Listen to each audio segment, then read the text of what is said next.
Everyone has a language of how they're going to translate what's occurring. They put it into a structure that they understand. And so some people feel or sense an angelic presence, or some people might feel or sense a spirit guide in some way that's more of an elemental nature, or some others might see deities that they are more familiar with. These energies will come into their consciousness in a formulation that they can relate to, resonate from.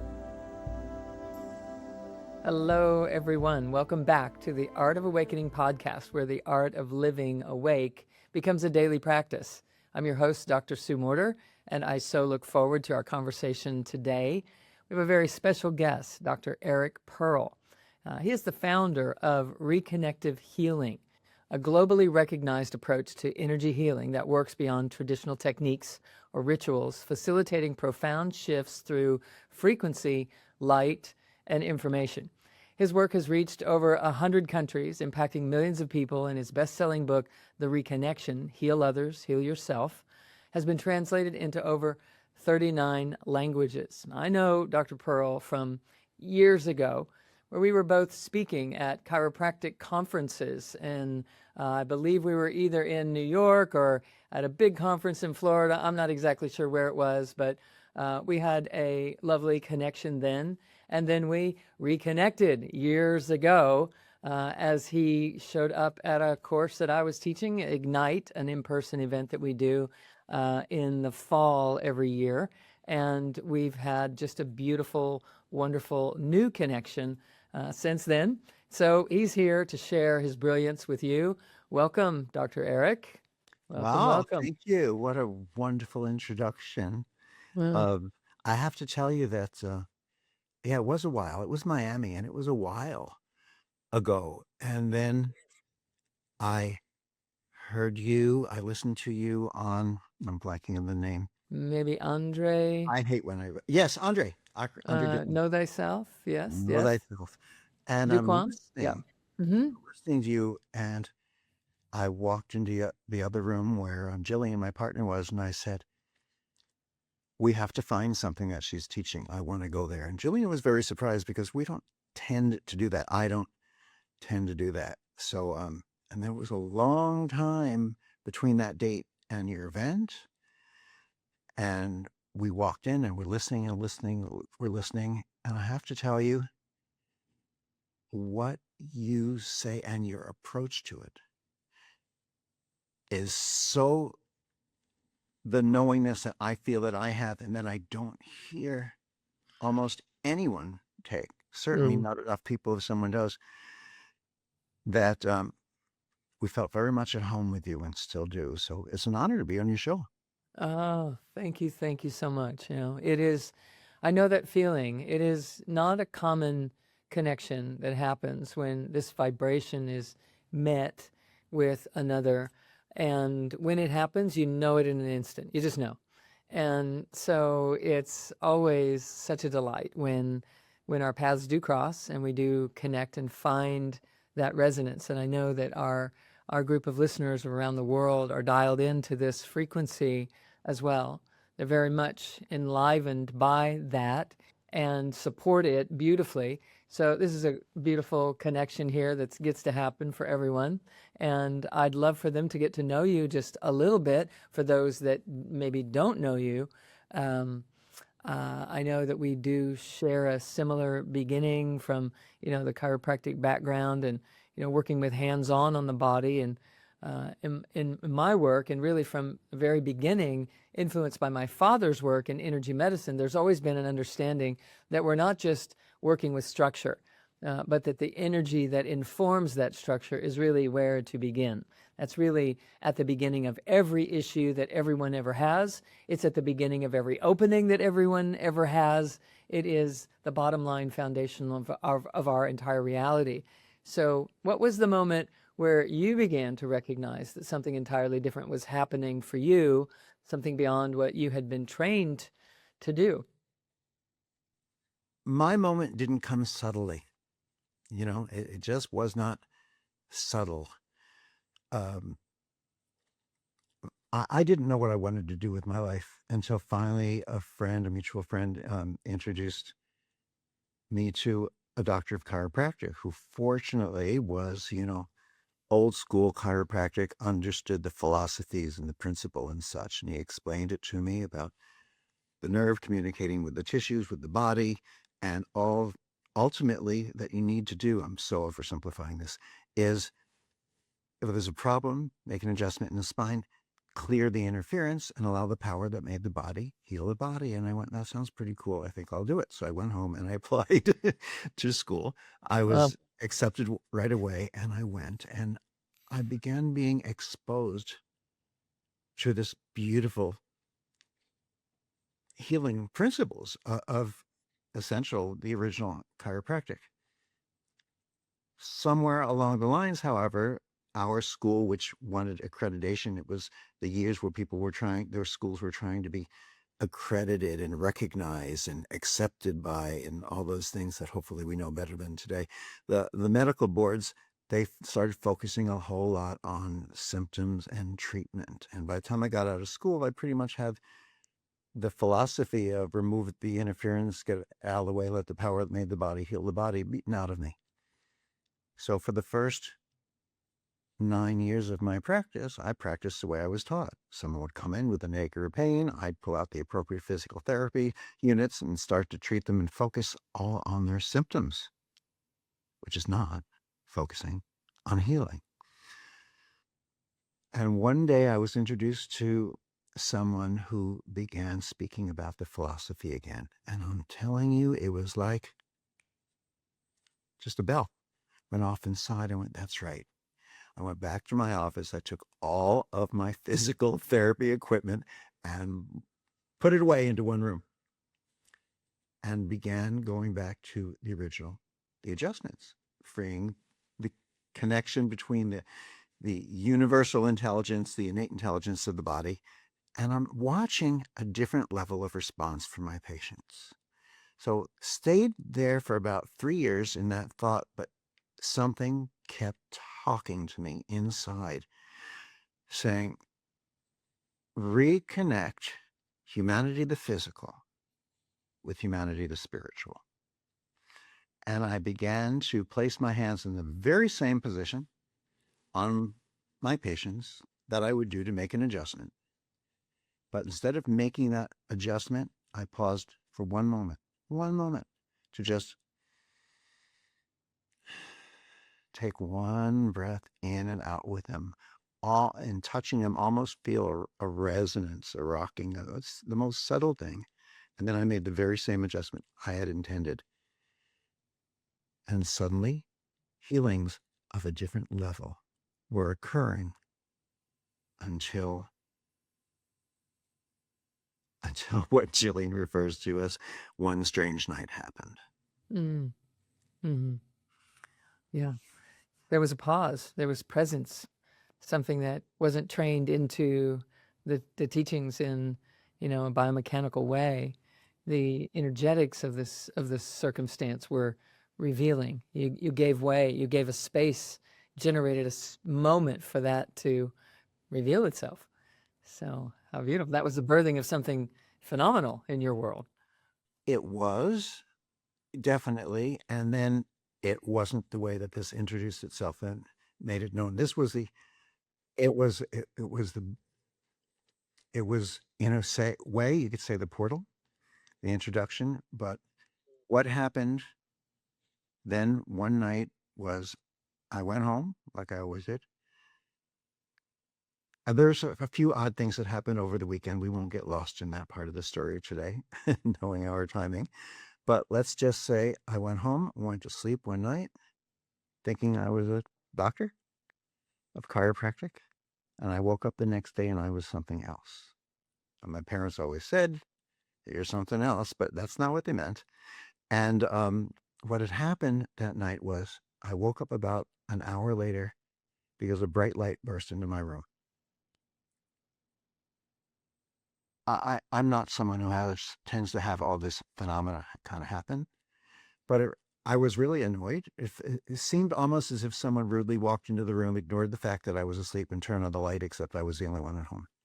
So I opened my eyes and I saw my bedroom door, which I'd closed before I went to sleep, was open.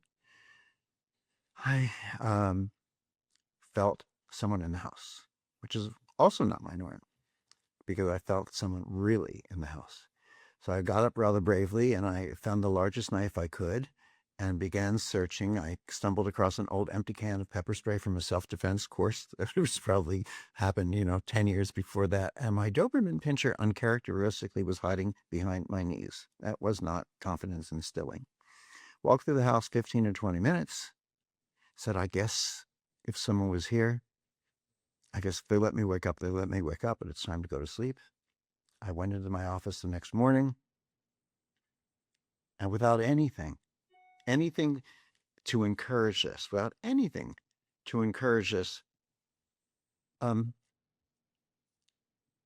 my employees started asking me what happened. What happened to you that morning?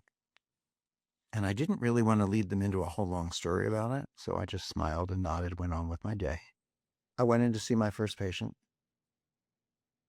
I would adjust him, like all my patients, they'd start on their stomach. I adjusted him down his back, had him roll over, finished at his neck, and just said what I always said. Let your eyes stay closed for another 30, 60 seconds. Just relax before you jump right off of the adjusting table.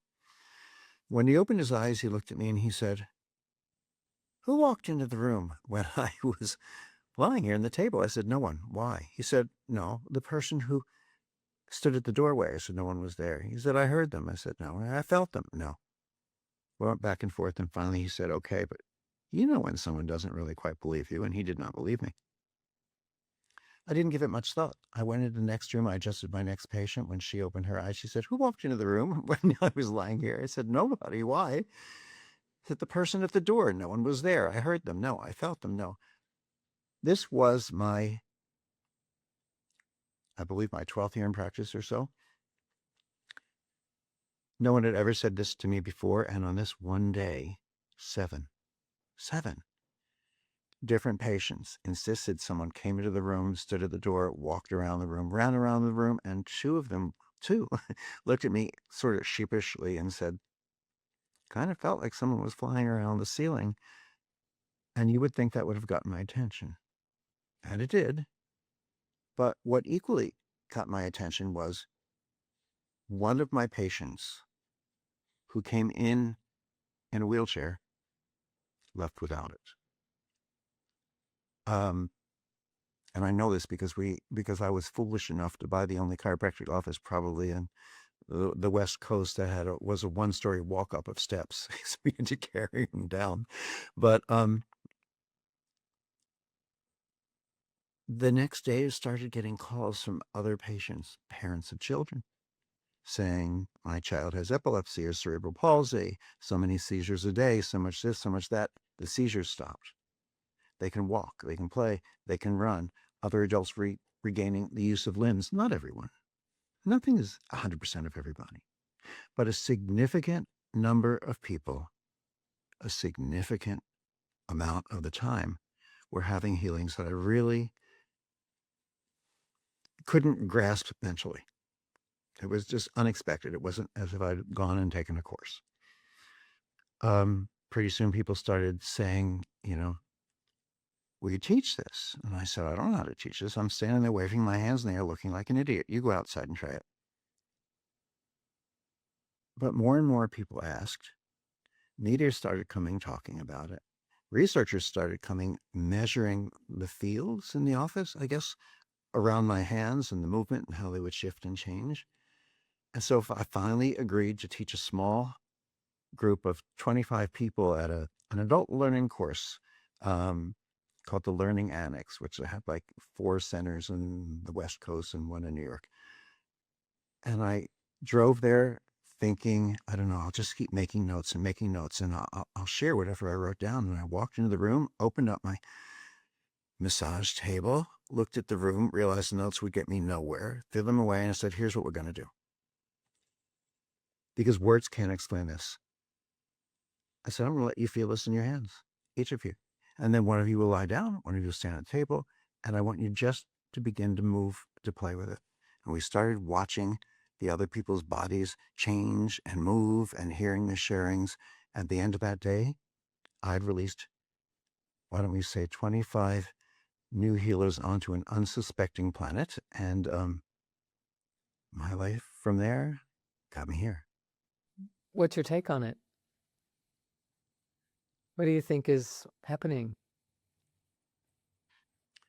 I believe that in a moment somewhere, because a moment is a measurement of time, and this isn't about time. And somewhere is a place, and this isn't about a place, but it's as close as I can find words in our language of form to talk about the formless.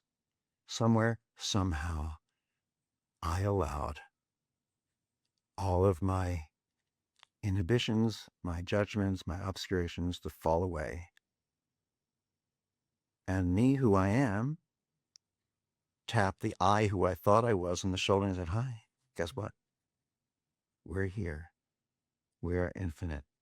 And I discovered presence without ever knowing the word presence that way or what it meant or intending to find it. Because I realized that my patients were coming in when this first happened. They were coming in expecting to see a chiropractor, and I thought I was one. I mean, how can you double-blind a study better than that? Something was happening, and it was beneath, beyond, whatever word we want to use, the mind. It was not body, mind healing. It was healing, which is infinite being, as you know. Indeed. You know, this is a similar thing that happened with my father in the 70s, that he assigned explanations to regarding bioenergetics and working with energy at a time that, you know, people weren't talking about energy. Energy was something that turned the lights on in your office. It wasn't something that you worked with. And energy, or maybe energy was the kinetic energy that had you able to get through the whole day without a nap or without a cup of coffee in the afternoon kind of thing. But it wasn't. Energy and medicine were never used together in terms of healing. He had a scientific approach to it because he was, you know, a scientist at heart, and that he was also, you know, being shown revealed things that were outside the lines. And I grew up inside of that, so it was all fully acceptable to me, as in terms of the boundaries being blurred there, and energy and medicine being the only thing that I ever knew. I never went to the doctor and took an antibiotic to have, you know, something be healed, because I was raised with this very thing. So what have you been up against in trying to describe it scientifically to other, you know, peers, or, you know, at that time, what was happening when you were trying to share that, or were you with colleagues that were, you know, to the left and to the right of you inside a profession that was trying so desperately to be, you know, recognized by a medical profession, which now, you know, is really a whole nother story. But now the medical profession is looking into, you know, energetics and mindfulness and meditation and, you know, breath work and things like that, because patients are insisting upon it. But at that time, how was that for you to try to have a conversation, you know, about this? Yes. How was that? Some people were very open. I remember actually calling my cousin in New York and explaining this to her. And I said, listen, I want to tell you a story. Please just let me get through it really quickly with you before you say anything. Just listen. And I explained it. She took a breath. She said, if this were anyone other than you, I wouldn't believe them. And somehow right there, that touched me. I knew something. I didn't have a lot of time to think about it. I shared the stories. I lost some friends, good friends, professional relationships as well. Fortunately, I regained them. I gained, you know, new friends and relationships in the interim. Things happened fast. I mean, it it wasn't too long until I was on stage at the theater in Madison Square Garden, you know, and and well, you wouldn't think the sound system would blow out in Madison Square Garden, but sound systems blow out around, I'm sure you know, Yeah. these energies. Yes, I do. And it blew out on the stage, and all I could do was laugh. It did come back on. So some friends were open, new friends came, old friends left, old friends came back. I knew enough to know that I couldn't explain this. I knew two things about it, at least from my perspective at that time. That there were two things I didn't know about it.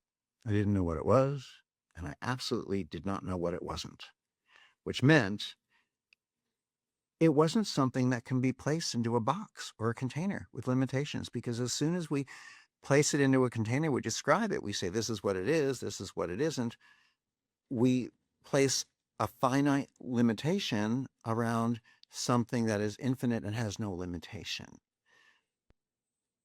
A lot of us, I believe, do that in an attempt to find their own healing as well. I'll have people all the time flying in from somewhere and saying, I know this will work because I'm open to it, which really means, in a sense, I'm kind of attached to it. And I said, you know what I discovered? What we call reconnective healing. I said, this healing doesn't care whether you believe in it or not. So, Sue, just as you place that glass of water back on the table in front of you, the table caught the water, supports it, and I can pretty much promise you that the glass doesn't believe in the table. Sometimes we just simply say it requires us to believe. And no one anticipated in the beginning. I had to go back continuously to what happened to find the truth in this, because what it didn't arrive with was an instruction manual. But faith, hope, and belief, beautiful words, beautiful words. They also have the ability to keep us just a bit away from finding what we're looking to find, whether we're the client, whether we're the facilitator. Faith, I have faith in something means I've got faith in it, just as long as nothing tells me otherwise. Hope, I hope it will be. Belief, I believe in it, I believe in it as long as I can believe in it. And we're approximating it. It is bringing us closer. And yet at some point, we want to allow that to disappear. When it disappears, all of our external self, our material self, our thought process in that, I guess, disappears with it. And suddenly there's nothing holding us back, nothing keeping us away. And we begin to discover that the healings we've been looking for, certain as we were that we needed them, were already within us. All the facade falls away and healing reveals itself as always being there. It's almost like, when we can't see that, it's almost like checking into a hotel room late at night and all the shades are drawn and it's dark outside, and you wake up in the morning and you open the shades and you look out and you see trees and flowers. You don't say, oh my God, where did those come from? But we do that with the healing. Oh, this healing came in from somewhere. I don't know what it was. It's there the whole time. Just, raise the shades a little bit. Yeah, quite beautiful. And so someone listening can recognize that if there's something in their lives that is not yet healed, there is some form of othering, separation between their operating system and this actually already healed version of themselves that already is, that it already exists, but we're not perceiving it. We're not allowing that to be true because we're hooked into beliefs and thoughts about things and have things really pigeonholed in certain ways. And so this reconnection that you're speaking about is merging with this energy that already is, this wholeness that already exists. Am I getting that clear with where you're coming from with this conversation of reconnection in general? In general, I mean, we both speak of coherence. We recognize that you speak of coherence within the biofield, a return to wholeness. Yes. And it's not requiring a technique. Yes.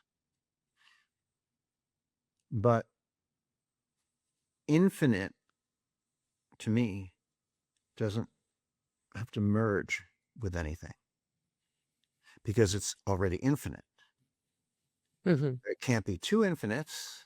The infinite can't merge with the infinite because then neither of them were infinite to begin with. We can't add anything to the infinite because it's, oh, let me think of a good word here, infinite.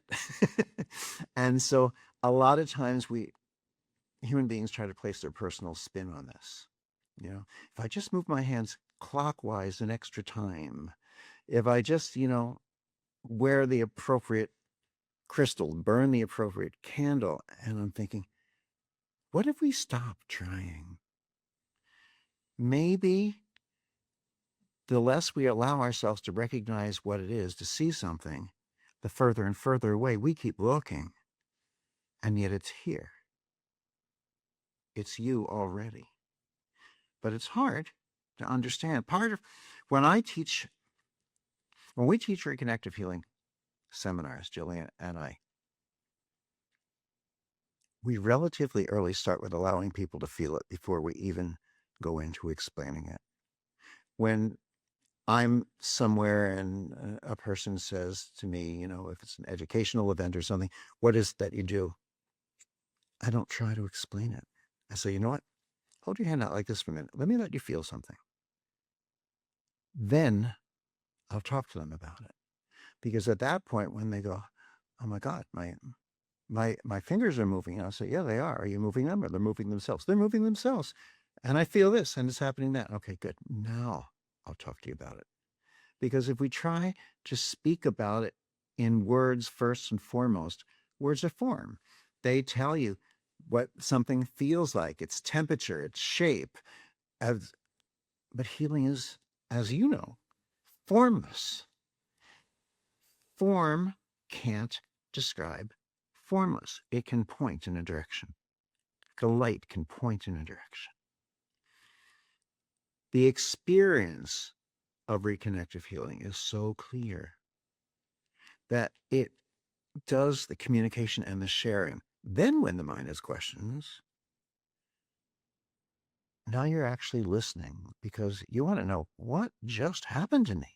So when we're just to back up a little bit, when these patients were on the table and they were witnessing someone experiencing someone come in the room or something, what do you feel that is? Were they experiencing an energy that was allowed to be present in the space because of an opening that you had now tapped into? Or was there actually someone there in terms of an energetic presence in some way that was offering guidance or support to the processes that were happening in your space? I just don't know how you orient around that energy, so that I can ask appropriate questions to that. Oh, sure. If you read the first book, if you read The Reconnection, and then you read, let's say, the most recent book, The Direct Path to Healing, the languaging is different. And people say, did reconnective healing change? I said, no. Healing is healing is healing. Truth is truth is truth. But our understanding of it as human beings, hopefully and thankfully, grows and evolves, including our ability to find language to communicate it as best as possible. So I would answer your first question, was it this? Was it that? With a yes. Because as it communicated, as it felt to me from my limited understanding at the time, which doesn't mean my understanding of it is full and comprehensive now either. Hopefully there's more. It really did seem like people coming into the room, except they weren't there. You couldn't click them with a camera. So, and I didn't see them and I didn't feel them. But after so many patients having the same experience time after time after time, it's kind of hard to bury your head in the sand like an ostrich and ignore it. People would open their eyes and I said, what was it? They go, oh my God, I wasn't awake. I wasn't asleep. I was somewhere much more real, so consistent in the verbiage. And I know you know this. I know you have the same experiences with the work that you do, that I recognize that something was happening. So I look at it sort of as if we have a choice of perspective. Imagine this huge diamond in the sky. And I mean huge. I mean the size of planets, if you want. All these different facets around it. Sometimes we want to understand something so much that we go right up to one facet and we stay there and we study it, and that is all we allow ourselves to see. But what if we let go? What if we just move? What if we relax our vision from expectation into just an open thing, and we sort of start to see something further there, something over there? Our attention drifts there. I can't answer that question of was it this or was it that by itself. Sure. Everyone has a language of how they're going to translate what's occurring. They put it into a structure that they understand. And so some people feel or sense an angelic presence, or some people might feel or sense a spirit guide in some way that's more of an elemental nature, or some others might see deities that they are more familiar with, in Lord Shiva or Durga or Kali or Sekhmet from ancient Egypt. Oftentimes people will these energies will come into their consciousness in a formulation a context that they can relate to, resonate from, but all of it has this common denominator that is this energy, this essence, this spirit, this quantum reality, this flow, this source energy that is the ultimate healing presence, because it represents wholeness. It is the wholeness, and we're opening to it in various ways. And so I was just curious, and I love your answer, that the answer is yes. It's however someone needs to approach it is exactly how it needs to be approached by them. And you're also offering an invitation for however they are approaching it to also be open to additional explanations and additional, from cultures around the world, from humanity since the beginning of time, from all resources that we have. If we could allow all of it to be one conversation, then we actually are merging with it more completely than we ever have, no matter what our background is. And I love it that you're just allowing this to happen. And what you're saying is so key for people who've experienced reconnective healing. They come out and saying they know what it is, and I can understand the thread that seems to run through it of continuity, but they don't have words for it. I sort of relate it to, because you do see angels and guardians and this and that, and fragrances fill the room and colors appear from nowhere. People, because my office was, right by the Hollywood studios when this was going on. People were coming in from animation in Disney or whatever, having the experience and saying, I saw the color, but I couldn't possibly reproduce it. It was like a blue, a green, it was a purple, it was a light, there was light through it. But I relate this a little bit to the life after death experience, because most of the time, not always, but most of the time, when people come back with today is called a near-death experience, originally was called a life after death experience, they often report seeing figures such as you explained, or seeing Jesus, or seeing this, or see it, and they're usually in line with their religious or spiritual beliefs. I believe, that's just my mind, I believe that infinite intelligence, whether you want to use the word God, which I love personally, or love, or Allah, or that great watermelon in the sky, it doesn't matter what we call it. We'll kill each other if we don't call it the right name, but infinite intelligence Yeah. just doesn't care. I believe that it is known what you will be able and willing to accept, not to hide from or have fear for, but to accept if it is delivered in this form, the communication. And so you're presented with it that way. I think it's the same thing in healing. To say, oh yeah, it'll show up in your, in these guides or those guides, or that's just a tiny little part of it. Mm. Mm. What do you think the role of love is for someone to attain the ability to sense and perceive and be with this energy as closely as possible? How does love fit into that? Well, much as sometimes we don't recognize this, love is who we are. Therefore, let's try it this way. You can't send a healing to someone. Why? Because there's no distant space, time. There becomes an immediate recognition. It's that, a recognition, a knowingness that once you know it, you can't unknow it, that you are one with everyone and everything. As a healing facilitator, when we allow all of our techniques we've learned, beautiful techniques, but allow them to dissolve, suddenly the separation of this is the Reiki energy and the Qigong and the Shin and the new energy of next week that's being produced.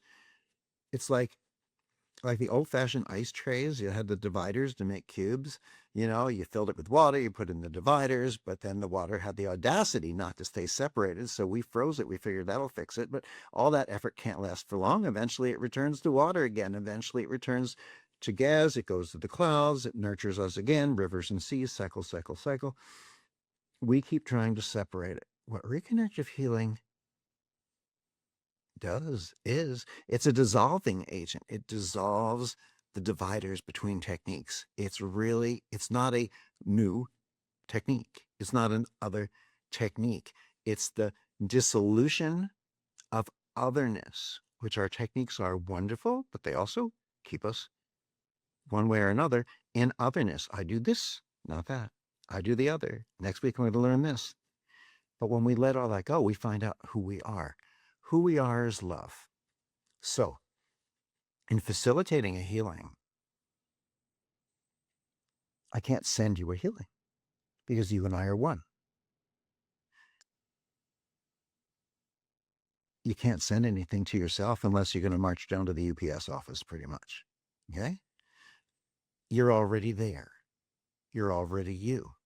So all really and ultimately really there is in the facilitation of healing is the presence, the recognition of this, and the willingness to let go of the illusion of sending and receive. Let go of the illusion that we need to bring about a given result through intention or anything else. And realize that as soon as we are focusing our intention, we're limiting what we're allowing ourselves to see and recognize and receive. And we've got 30 people in a group focusing their attention on something. Someone better hope that someone in that group's their attention, they understand the infinite mind of God. Otherwise, the healing has been reduced. So my healing is your healing, is everyone's healing. It's the people that we love, it's their healing. It's the people that we like, it's their healing. And it's the people that we can't stand at all, like that sucker who just cut us off in traffic. It's their healing too. We don't have to like everyone. We don't. And yet ultimately, we love everyone, whether or not we think that we do, because we are love, and love has no division or separation. So as I receive, everyone receives, including the neighbor across the street who called the police because my music was too loud on a Wednesday night. I'm joking, but it's the concept behind it. Yeah. Yeah. So for an individual who doesn't necessarily perceive themselves as a healer, just someone who's, living their lives, trying to work with their own personal development and awareness and waking themselves up to their patterns and their, and to their divinity, and allowing those two to meet one another so that we really clean house and transform ourselves, and they're really just leaning into mastering that.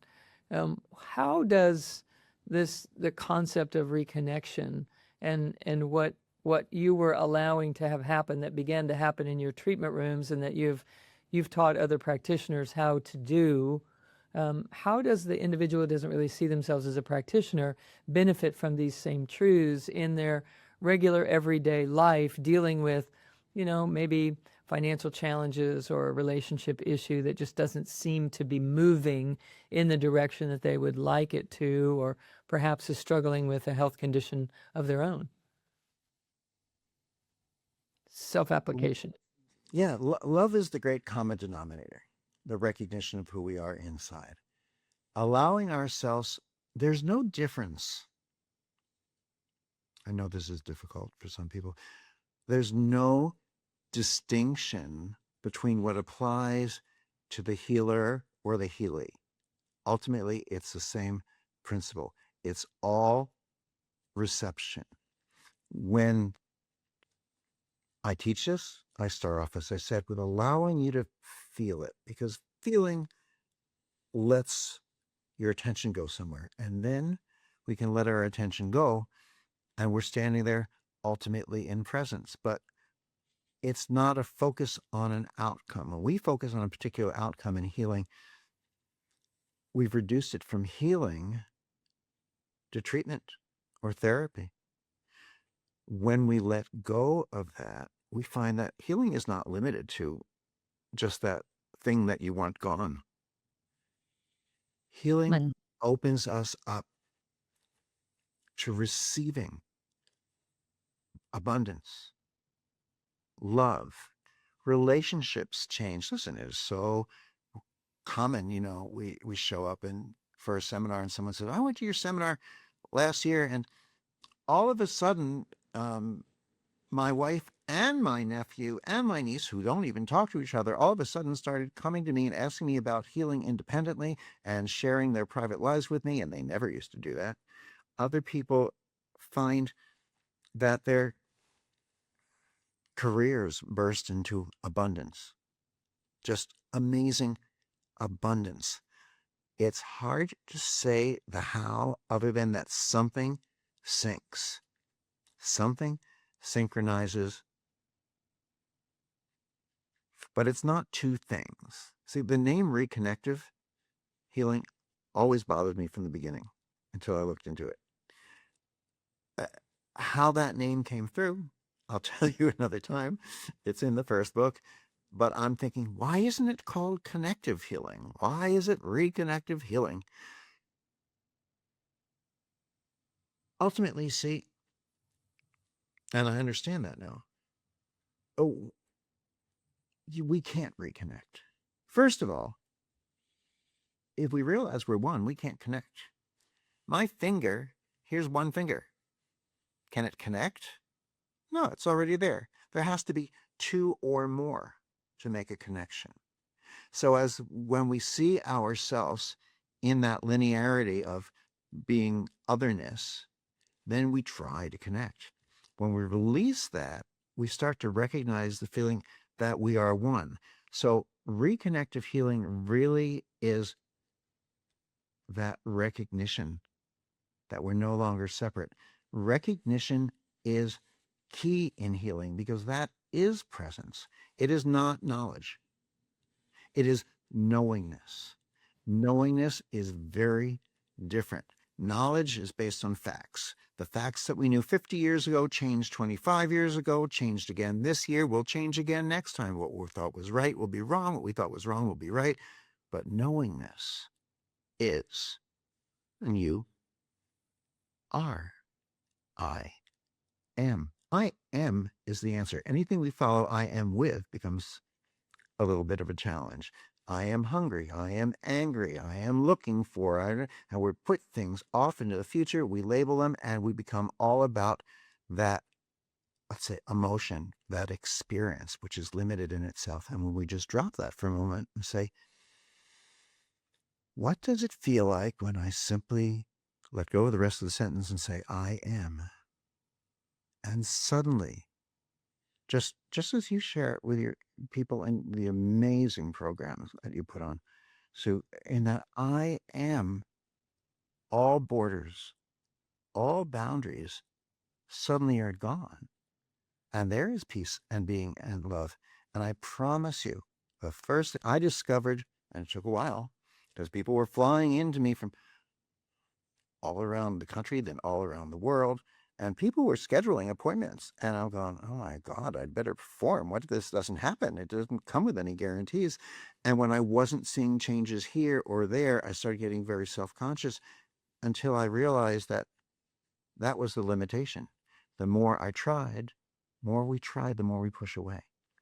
More I let go and allowed myself to be present, to be one with that essence that is healing within me, recognizes and becomes one with that essence that is healing within you, with each person. The healings happen. We're not doing them. We're simply allowing ourselves to focus and be present. Mm-hmm. So, someone who's just, absorbed in this conversation, listening in, trying to allow some barriers in their mind to dissolve and to kind of wrap themselves around the bigness of this. Is there something that you can, guide people through or recommend as a first step where they can have some experience of what you're referencing so that they can land it and recognize that, oh, I resonate here, that this is me, I am that. I'm going to suggest you take one hand and open the fingers approximately like this. Just open your fingers and allow your fingers to spread just enough so you can actually feel the skin a little bit, because that becomes a tuning that your skin feels the movement of air, let's say, or circulation of blood. And then first, just look at your fingers. Just look at them. Are they still? Or you begin to recognize possible tiny movement. Witness and observe, because I want you to now bring your other hand up. Pretty much the same way. Bring it up a little higher than the first hand. Feel the air up here. Allow it to gently glide down and always be watching your fingers. Just always watch your hand. Watch your hand.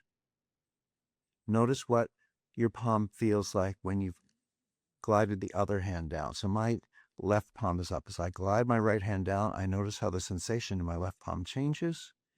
As I let it go below my palm, I notice some distinction of a difference in it. I bring it up next to my palm. So when your palms are next to each other, there's a certain sensation that doesn't disappear, but it varies with the movement. It's sort of like if you place your hand into still, lukewarm water, you begin not to notice it. But if you let a little movement happen, you begin to feel it. So now let's imagine that there's some form of an etheric, big, thick rubber band attached one palm to the other palm. And take one hand and just begin to stretch it.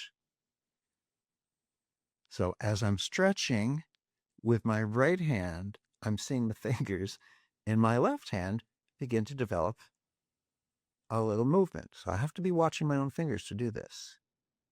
If you're not watching your fingers, you're not going to see it. Mm. Are your fingers perfectly still, or is there movement? There's movement. Yeah. Are you moving them, or are they moving themselves? Moving Yeah. themselves, in essence. Yeah. Being moved. Yeah. Being Mm-hmm. moved. Perfect. Yeah. And that works too. Whatever we attribute it to is already wrong. It's almost Yeah. like the moment we find the right words for it, we're Yeah. keeping it away. But there it So, is. yeah. And as you stretch it, it plays, and as it comes back. So it's not me sending anything through the screen. Yeah. You're watching a rerun of the show. It's going this podcast, it's going to happen the same anyway. It becomes your ability to facilitate healings for others and to receive healings yourself shows up in, oh, I get it, in a revelation, not to use a word that sounds religious, but, in a self-revealing. And that's where it is. And suddenly all the books that are telling us exactly how to do it, we go, there isn't a book that can tell me who I am. Healing is who I am. There's an experience. So when we're teaching in this year in Amsterdam or Croatia, or wherever we're going, Serbia, the experience is a sharing. just like yours. I would challenge anyone, Sue, to attend one of your seminars and not feel and know you in their heart. This is healing. This is what happens. What we do in a Reconnective Healing training program is we allow people to be on the tables and we show you, feel it this way, play with it this way, discover this kind of a movement in your body, play with that, try this, try, and suddenly you start seeing people on the table going, my fingers are moving, my legs, I'm not doing anything. And then you start to recognize what? Well, somehow or other, there is connection that isn't really connection because we're all one. But there's an interaction, a dependence on how you're interacting with one and the other. So whatever you do in your form, especially if you're in healthcare, doesn't matter if you're a medical doctor, a chiropractor, a physical therapist, as long as we allow presence to be there, then we are bringing much more to the people we're interacting with. And whether it's our family, sometimes it is simply present. Your child, you know, accidentally smashes their finger in a car door or something, and it's screaming pain, obviously. Be present with them. Say, come here. Just feel this. What's happening? Oh, my finger's moving. Oh, it feels. And suddenly, where did the pain go? The pain was an interpretation, came from fear.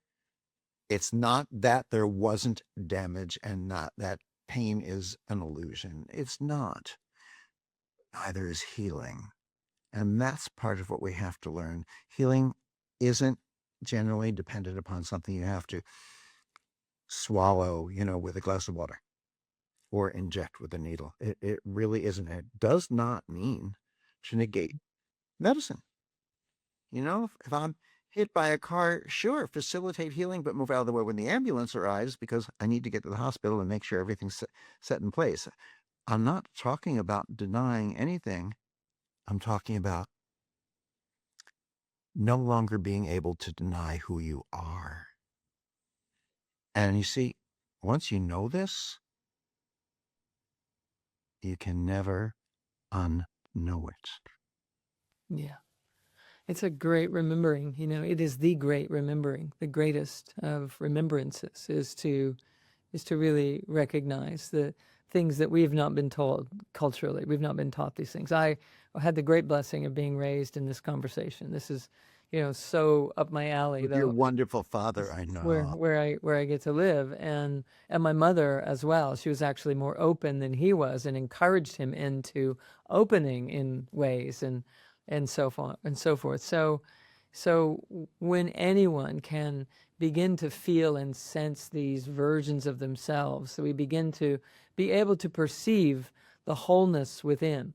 And as such, we stop depending on the patterns and the habitual ways of thinkings and the beliefs that we've been depending on that keep distorting our ability to perceive this very thing that we've just spent, the last almost an hour immersed in. We're just immersed in this essence that is this greater truth that is dissolving the boundaries and opening ourselves to the wonders of wholeness, and that our true identity, that truly is representative of who we are.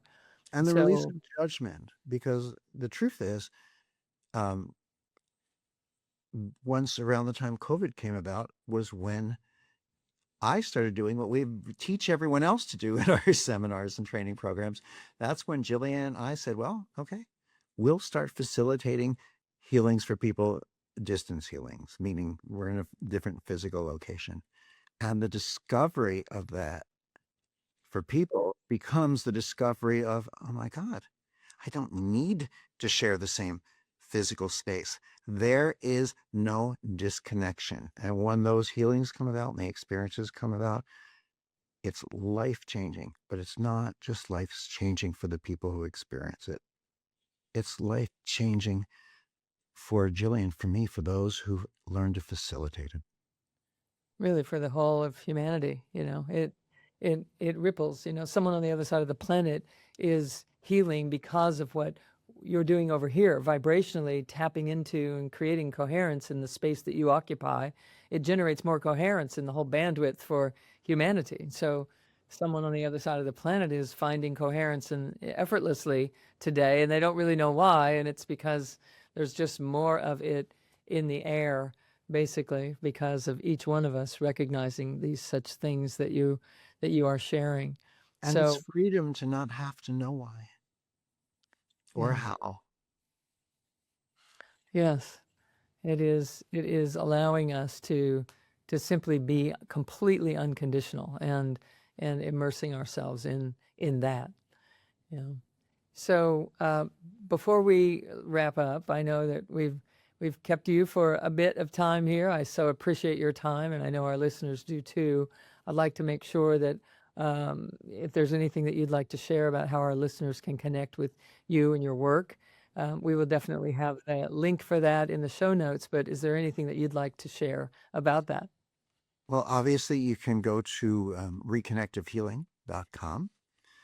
Um, and I'm sure in your notes there's something that is, there should be a 50% discount off the portal, which is an online program that Tilly and I put together so you can learn with us interacting. You can discover this, and there'll be a code on there that's called, I have to read the code, awakening 50.